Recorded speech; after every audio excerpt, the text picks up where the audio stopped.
ನಮಸ್ಕಾರ. ನಾಳೆ ಕುಮಾರ ಷಷ್ಠಿಯಾಗಿದೆ.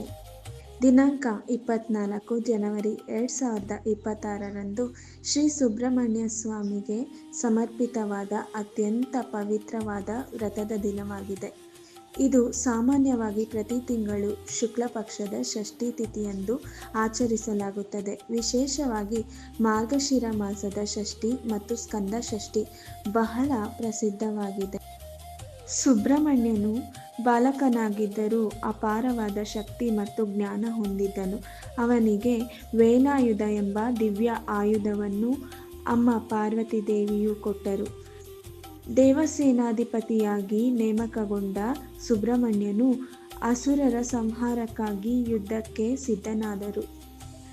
ಈ ದಿನ ಬೆಳಿಗ್ಗೆ ಬ್ರಾಹ್ಮಿ ಮುಹೂರ್ತದಲ್ಲಿ ಎದ್ದು ಸ್ನಾನ ಮಾಡುವುದು, ಮನೆಯ ಪೂಜಾ ಗೃಹದಲ್ಲಿ ಸುಬ್ರಹ್ಮಣ್ಯ ಸ್ವಾಮಿಯ ಚಿತ್ರ ಅಥವಾ ವಿಗ್ರಹವನ್ನು ಇಟ್ಟು ಧೂಪ, ದೀಪ, ಹೂವು, ಹಣ್ಣು, ಪಂಚಾಮೃತಗಳನ್ನು ಸಮರ್ಪಣೆ ಮಾಡಿ ಷೋಡಶೋಪಚಾರದಿಂದ ಪೂಜೆ ಮಾಡಿ ಓಂ ಶ್ರೀ ಸರವಣ ಭವಾಯ ನಮಃ ಎನ್ನುವ ಈ ಮಂತ್ರವನ್ನು ಹೇಳಿ 108 ಬಾರಿ ಜಪ ಮಾಡಿದರೆ ಎಷ್ಟೋ ಜನ್ಮಗಳ ಕರ್ಮದ ಭಾರವನ್ನು ಕಳೆದುಕೊಂಡು ಅನಂತ ಕೋಟಿ ಪುಣ್ಯ ಫಲವನ್ನು ಪ್ರಾಪ್ತಿ ಮಾಡಿಕೊಳ್ಳಬಹುದು. ಮತ್ತು ಷಷ್ಠಿಯ ಕಥೆ ಅಥವಾ ಸ್ಕಂದ ಪುರಾಣ ಓದಬಹುದು. ದಿನವಿಡೀ ಉಪವಾಸ ಮಾಡಿ ಫಲಾಹಾರವನ್ನು ತೆಗೆದುಕೊಂಡು ಸಂಜೆ ಆರತಿ ಮಾಡಿ ಪ್ರಸಾದವನ್ನು ಸ್ವೀಕರಿಸುವುದರಿಂದ ಅತ್ಯಂತ ಶ್ರೇಷ್ಠ ಫಲವನ್ನು ಪಡೆದುಕೊಳ್ಳಬಹುದು.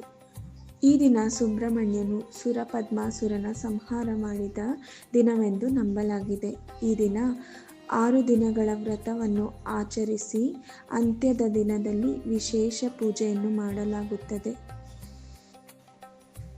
ಕುಮಾರ ಷಷ್ಠಿಯ ದಿನ ಭಕ್ತಿಯಿಂದ ಪ್ರಾರ್ಥಿಸಿದರೆ ಸುಬ್ರಹ್ಮಣ್ಯ ಸ್ವಾಮಿಯ ಕರುಣೆಯಿಂದ ಭಕ್ತರ ಎಲ್ಲ ಸಂಕಷ್ಟಗಳು ನಿವಾರಣೆಯಾಗುತ್ತದೆ.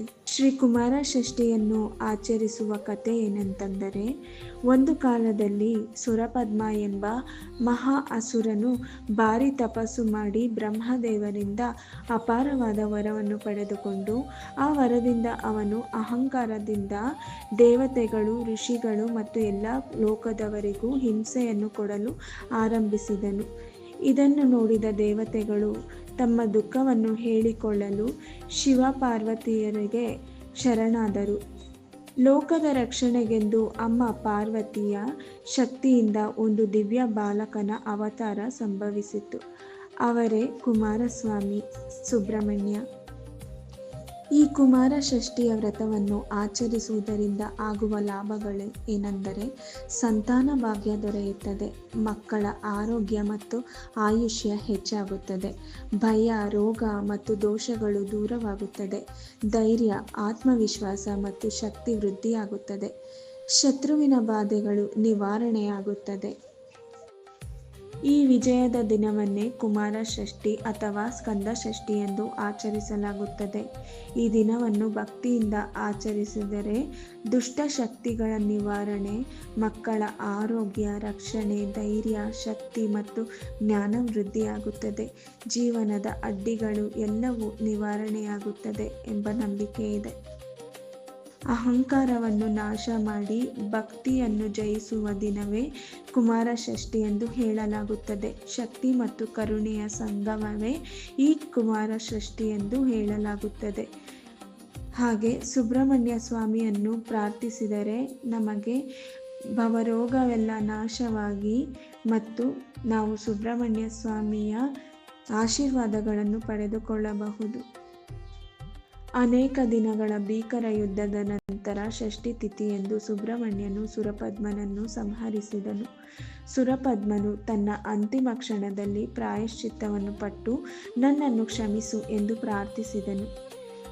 ಸುಬ್ರಹ್ಮಣ್ಯರು ಅವನ ಭಕ್ತಿಗೆ ಸಂತೋಷಗೊಂಡು ಅವನನ್ನು ಮಯೂರ ಮತ್ತು ಕೋಳಿ ಧ್ವಜದ ರೂಪದಲ್ಲಿ ನನ್ನೊಂದಿಗೆ ಸೇರಿಕೋ ಎಂದು ಆಶೀರ್ವದಿಸಿದರು.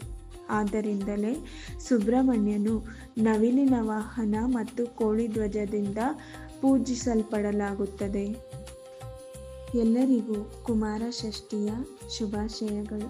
ಎಲ್ಲರಿಗೂ ಒಳ್ಳೆಯದಾಗಲಿ. ಸರ್ವೇ ಜನ ಸುಖಿನೋ ಭವಂತು. ಸಮಸ್ತ ಸನ್ಮಂಗಳಾನಿ ಭವಂತು. ಧನ್ಯವಾದಗಳು.